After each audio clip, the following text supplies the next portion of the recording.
Hai teman-teman, balik lagi di channel aku, Nurul Jannah. Hari ini aku mau ngajak kalian untuk membaca cerita rakyat yang berasal dari Jawa Tengah. Mari kita mulai. Timun Mas, cerita anak Nusantara dari Jawa Tengah. Pada zaman dulu kala, hiduplah sepasang suami istri. Mereka adalah petani yang tinggal di sebuah desa dekat hutan.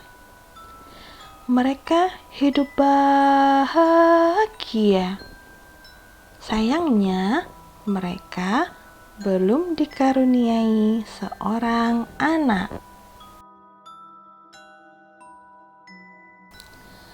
Setiap hari mereka berdoa kepada Yang Maha Kuasa agar segera dikaruniai seorang anak.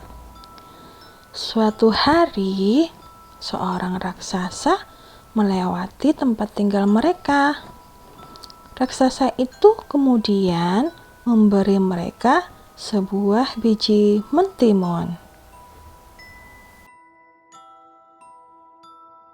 Tanamlah biji ini, nanti kau akan mendapatkan seorang anak perempuan.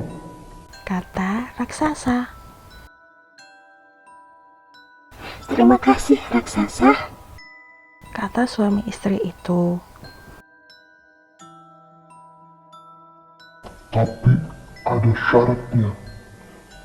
Pada saat usianya 17 tahun, kalian harus serahkan anak itu kepadaku.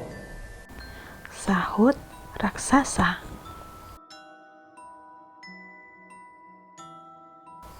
Tanpa pikir panjang, mereka segera menerima biji itu dan menyetujuinya.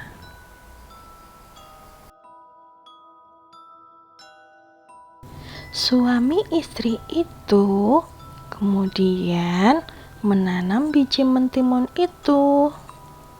Setiap hari mereka merawatnya dengan sangat baik. Beberapa bulan kemudian, tumbuhlah sebuah mentimun yang berwarna keemasan.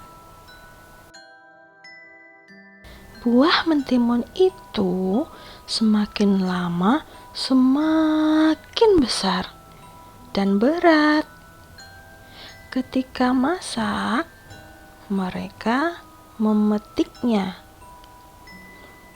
Dengan hati-hati, buah itu pun mereka potong.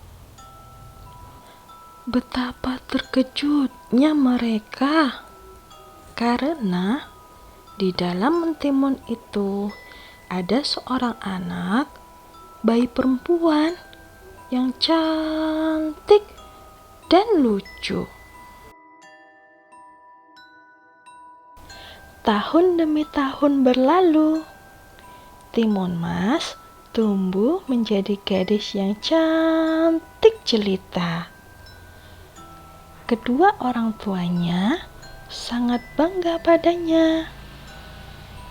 Tapi mereka juga takut karena pada usia 17 mereka harus menyerahkan Timun Mas kepada raksasa sesuai perjanjian.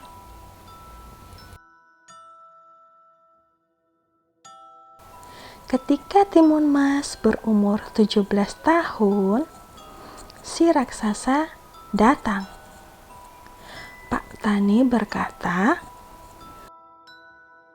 "Tunggulah sebentar, Timun Mas sedang bermain. Istriku akan memanggilnya." lalu ia segera menemui anaknya. "Anakku, ambillah ini." kata Pak Tani sambil menyerahkan sebuah kantung kain. Ini akan menolongmu melawan si raksasa. Sekarang, larilah secepat mungkin. Timun Mas pun segera melarikan diri. Raksasa segera berlari mengejar Timun Mas. Raksasa semakin dekat. Timun Mas segera mengambil segenggam garam dari kantung kainnya. Lalu garam itu ditaburkannya ke arah raksasa. Tiba-tiba muncullah sebuah laut di depan si raksasa. Dia terpaksa berenang dengan susah payah. Timun Mas berlari lagi, tapi kemudian raksasa berhasil mendekatinya. Timun Mas kembali mengambil benda ajaib dari kantungnya dan dilemparkannya ke arah raksasa. Seketika muncullah pohon dengan ranting dan duri-duri tajam menghalangi si raksasa. Raksasa berteriak kesakitan. Tapi raksasa itu sungguh kuat dan terus mengejar Timun Mas. Maka Timun Mas pun mengeluarkan benda ajaibnya yang ketiga. Ia menebarkan biji-biji mentimun ajaib. Seketika itu pula tumbuhlah kebun mentimun yang sangat luas. Sampai akhirnya Timun Mas melemparkan benda ajaib terakhirnya, yaitu segenggam terasi udang yang berubah menjadi danau lumpur yang sangat luas. Raksasa itu akhirnya terjerembab di danau lumpur itu dan tak bisa lolos lagi. Timun Mas selamat dari kejaran raksasa.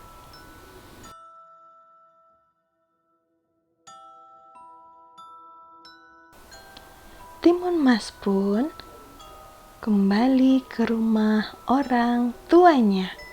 Ayah dan ibunya sangat senang melihat Timun Mas berhasil selamat. Sejak saat itu, mereka hidup bahagia bersama-sama. Tamat. Lanjut cerita kedua. Jaka Tarub, cerita anak Nusantara dari Jawa Tengah. Pada zaman dulu, ada seorang pemuda bernama Jaka Tarub. Sepeninggal ibunya, Jaka Tarub mengisi hari-harinya dengan berburu. Hampir setiap hari ia berburu ke hutan. Hanya dengan berburulah Jaka Tarub bisa melupakan kesedihannya. Begitu juga pagi itu, Jaka Tarub pergi ke hutan untuk berburu seperti biasanya. Ketika sampai di hutan, Ia hanya menunggu hewan buruan lewat di depannya. Tetapi tak ada satupun hewan buruan yang ia dapat. Jakatarup pergi ke danau Toyawening karena kehausan. Tiba-tiba ia mendengar suara gadis-gadis yang sedang bercanda. Mana mungkin ada gadis bermain di tengah hutan belantara begini? Pikirnya. Suara itu semakin jelas terdengar. Jakatarup mengintip dari balik pohon besar.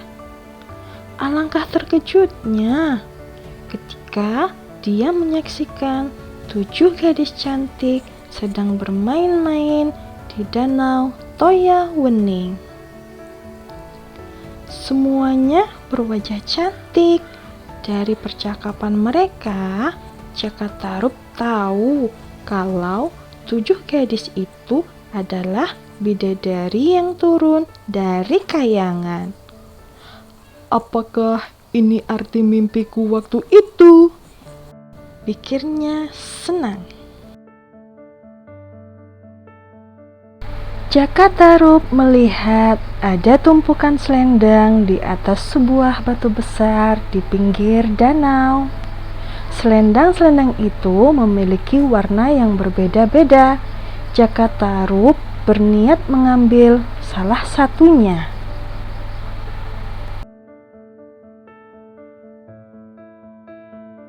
Dengan hati-hati, Jakatarup berjalan menuju selendang-selendang itu. Jakatarup mengambil yang berwarna merah. Setelah berhasil, dia buru-buru menyelinap kembali ke tempat semula di balik semak-semak.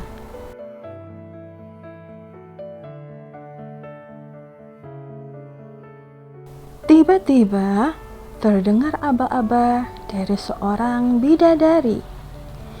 Ayo kita pulang sekarang, sebentar lagi hari akan gelap. Iya benar, ayo kita segera pulang sebelum matahari terbenam, sahut yang lainnya. Dan akhirnya para bidadari itu keluar dari danau. Di mana selendangku? Teriak salah satu bidadari. Siapa yang mengambil selendangku?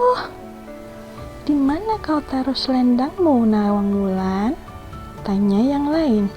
Tadi di sini, jawab Nawang Wulan. Ia terlihat sangat panik karena tanpa selendang itu dia tidak akan bisa kembali ke kayangan.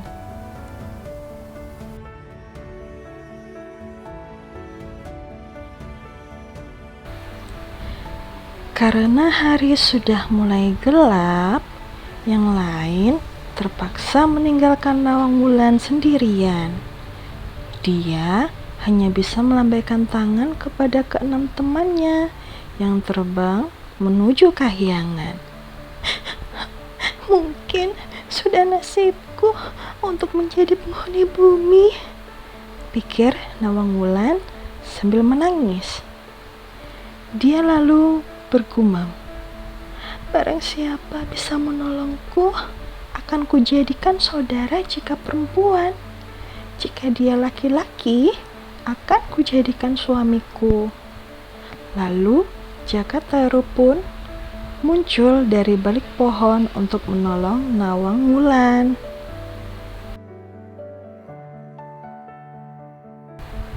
Akhirnya Jakatarup pun menikah dengan Nawang Wulan, seorang bidadari dari kahyangan.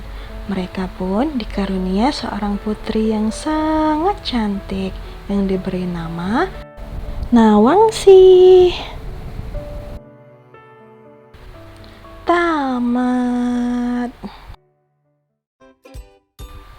Nah, teman-teman, jangan lupa like dan subscribe jika kalian suka dengan video-video aku.